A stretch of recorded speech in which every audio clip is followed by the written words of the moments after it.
Welcome back to the grind. In this video, we are going to talk about the updated spell details for the SoulDance Mythic dragons, Calavore and Sepulla. Now, I do apologize again that the first round of details was not quite accurate. They did make some changes from when they gave us that information to when the dragons were actually released, but these details are more accurate to what is currently in the game. So let's talk first about Calavore. Calavore is a very interesting looking dragon.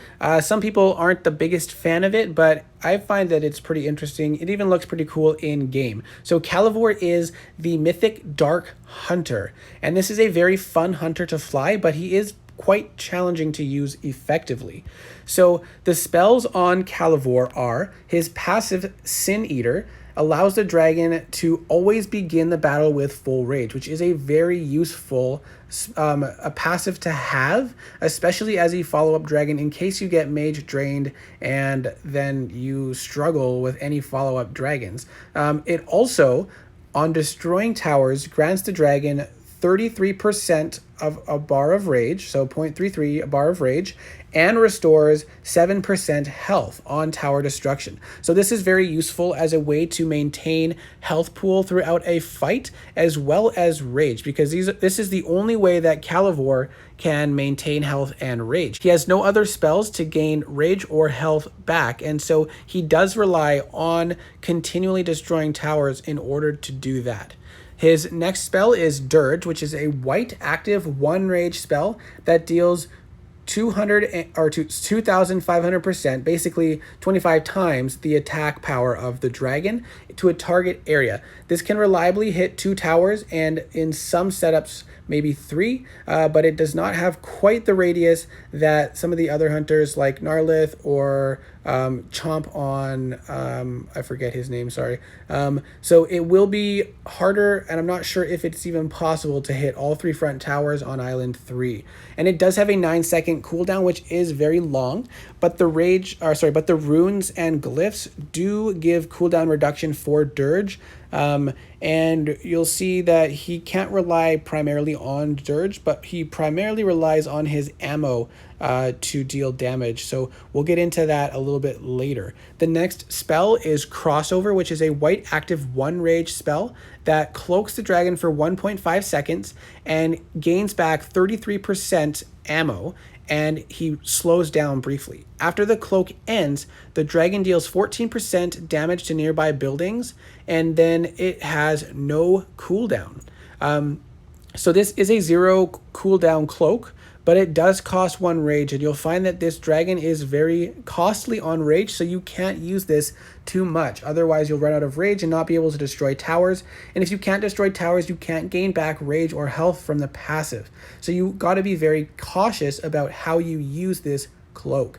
So, but if you use it carefully with the Eulogy spell, which we'll talk about, then you can gain back rage for increased damage output during that short spell. So next is Burial Rites, which is a 2-spell cycling spell. And the first cast is Eulogy, which is a white 1 rage spell that gives the dragon 200% increased breath damage for 3 seconds. This is the primary way that Calavore will be destroying towers, and it gives him a lot of damage. You can take out towers with 2 to 3 shots of ammo, which means a full bar of ammo can take out like 3 towers.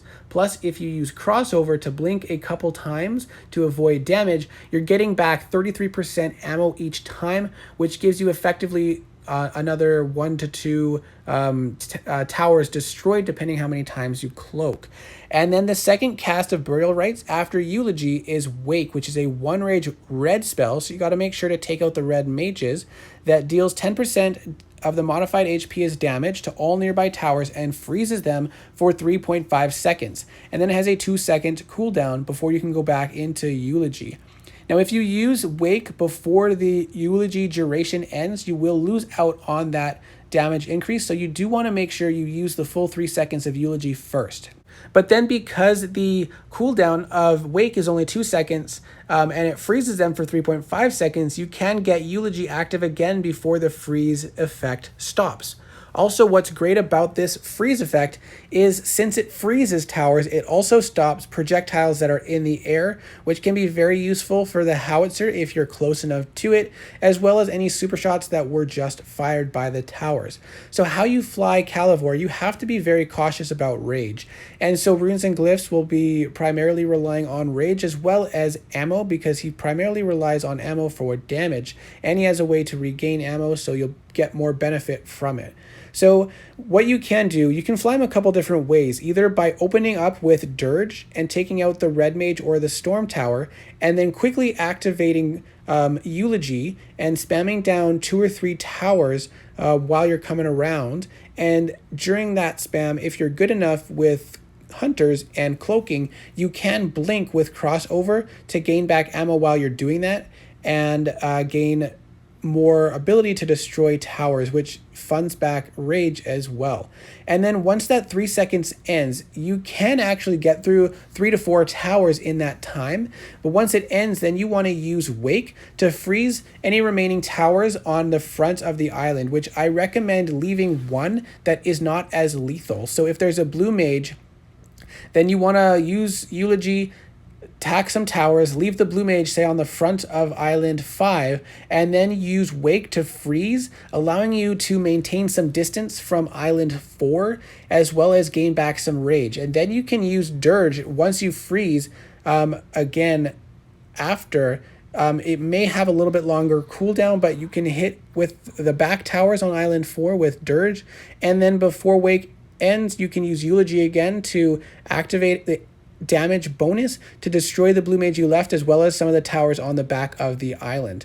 Now, another way to approach it is, instead of opening up with Dirge, you can open up with Eulogy to take out the red mage and the shield tower if you're quick enough on the turn, and then maybe even one more tower, and then freeze the remaining towers on the front island, and right away use Dirge to attack the back island towers, like on the front of island 4.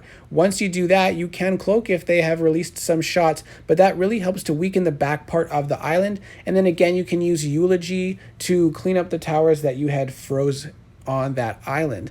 Now, the priority of killing towers, unfortunately, you need to take out the red mage if you plan to freeze the towers, and the shields need to be destroyed quickly as well. So sometimes it's actually better to take out the red and shield tower on the front island and then focus everything else on the back island, like island 4. If there's a shield tower back there or a howitzer cannon, you want to get those out of the way before you freeze the front island. So if you can get that within your first burst of damage, that can be very helpful.